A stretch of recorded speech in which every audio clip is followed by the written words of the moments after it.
Hello everyone, and you may be wondering what am I doing here with my Polo's hood open. If you watched my previous video, you know what I'm doing here. If you haven't, you should watch that, but let me tell you what I'm doing. My Polo we did service. We serviced our Polo say about a month and a half back. When I had time, we serviced, we changed filters and oil filter and everything, but we couldn't change the spark plug, and because I didn't have the right tool to do it now, and I couldn't get, oh, one more thing, I couldn't get the NGK Iridium spark plug. Now I got NGK Iridium spark plug officially by Volkswagen, and we're gonna change all the three spark plugs with NGK Iridium spark plug. Oh, that's now that being said, okay. Now, why Iridium? Why not normal? Is just another topic. If you want, I can make the video of it. Just comment down below and let me know. So now, since you know what are we doing it, let's get started. Let's open everything up. So if in case you want to try changing the spark plug, you'll have to understand the position, the place where the spark plug stays. So this is one. If you say it, another one and another one underneath. So you'll have to remove the air filter box first. Now to remove air filter box first, you'll have to unscrew here. You'll have to remove the clamps from here. Remove it, and then remove this clamp and fidget a bit and remove it out. I'll do it and I'll show it to you guys also. Just in case you want to try, you can try too. But once I do this and install the NGK Iridium spark plugs, my car's gonna run smoother and run better. Let's go. So when you do this, be sure to push it back.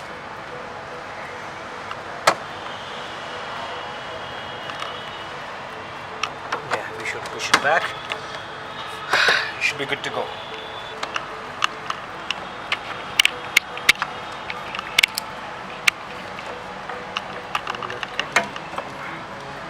Same thing this side. Press it and be sure to pull it up.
Okay, so we were able to remove the spark plug out.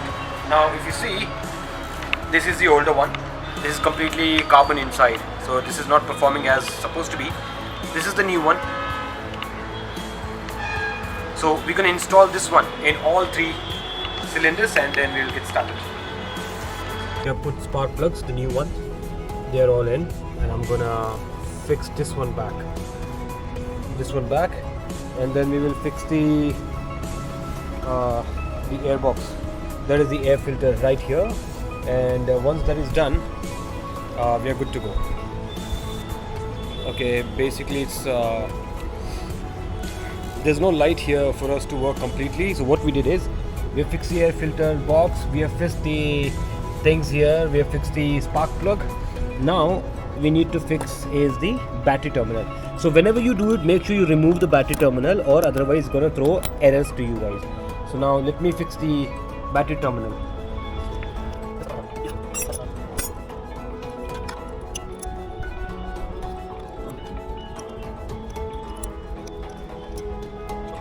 Everything in the car is sorted for now.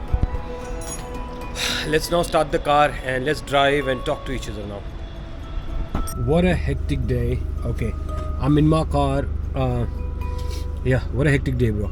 I'm in my car. I'm driving now to my home. Basically the work is done. I've made 2 videos for you guys. One about the changing the battery, another one about installing the spark plug. Now, one thing you guys need to keep in your mind is that when you install the spark plug, you need to disconnect the battery terminal, especially the minus terminal. Now when you do that, the ECU won't throw you an error when you start the vehicle, otherwise it'll show you a lot of error. I'm driving my Polo now. I have fixed the battery, I've fixed the spark plug, and in this video what you have seen is me fixing the spark plug. I have now installed NGK Iridium spark plug. They are very good in what they do. The electricity, the spark that it gives is higher and more faster and very linear than the one that is stock or one which is not iridium. So this has the platinum on the top, and iridium, the pin is basically iridium. I'll show you on the screen as well. Now that being said, everything is fine. One more thing to keep in mind is when you put the battery back and everything is done, you start the car, you will have to sync your key fob. Now basically what happens, key fob, I guess, I think you call it key fob. You will have to sync your key fob. For that you will need your secondary key. Plug in the first key and just turn it on. Don't turn on the car, just turn on the key, and then one second, let me just, yeah, and then what you need to do is you will need to use your second key, close the door, go out, put the second key in your door and unlock a couple of times, remove the key, come inside, remove your main key. That should sync. Otherwise you'll not be able to close the windows and mirrors and everything, not the mirrors, windows and all of those things with the key. So that's it guys, that's it for this video. I hope you liked it, and once again thank you to everybody who subscribed to my channel. This is just the start. We are making more and more video. We're making more and more video. The traveling videos are about to start. Subscribe to the channel and stay connected with me. Learn, and I'll also learn myself more and more. And together we can fix a lot of issues at home in our cars. I'll see you in my next video. Till then, take care, have fun, ride safe. Cheers.